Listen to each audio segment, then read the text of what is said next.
You could try it out. Great. ఎవరు వస్తున్నారా sir వెనకాల ఇంకెవరన్నా? Congrats. Thank you.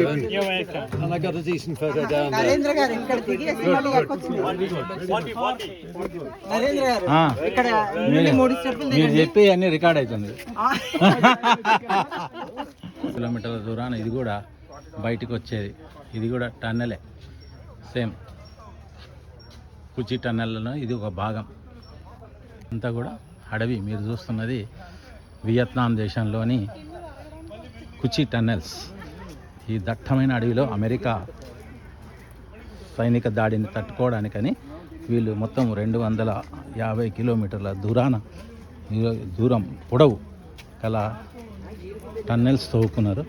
ఆ టన్నెల్స్ కూడా ఎట్లా అంటే 3 లేయర్లు.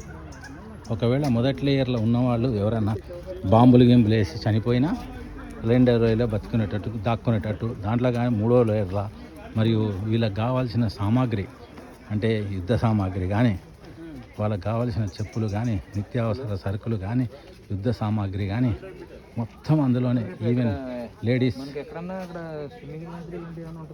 ప్రెగ్నెంట్ లేడీస్ కానీ మొత్తం అందులోనే. కిచెన్ వంటలు, వాళ్ళకు చేసుకునే వంటలు అంత వెడల్పు కట్టుకున్నారు. ఇప్పటిదాకా మేము ఇంతకుముందు చేసిన వీడియోలో చూపించాను సార్.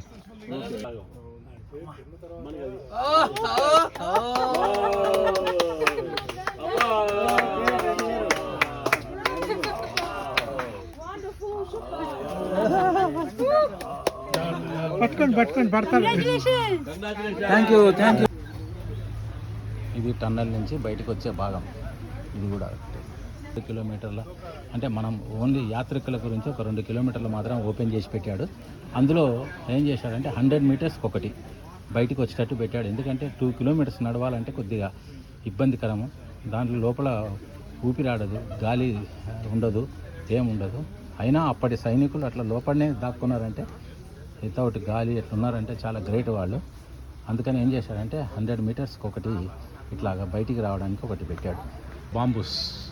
బాంబూస్ చెట్లు.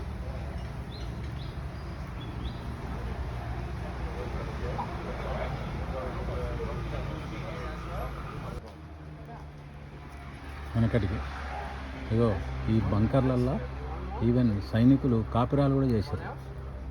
భార్యాభర్తలు కాపురా అంత పెద్దగా ఉన్నాయన్నమాట. అంటే అంత వెడల్పుగా ఉన్నాయి.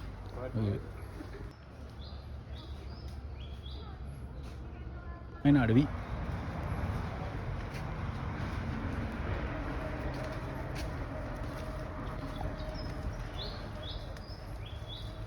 ఓకే, ఇది కుచి టన్నెల్స్ యొక్క చరిత్ర ఇంతటితో అయిపోయింది. Thank you so much.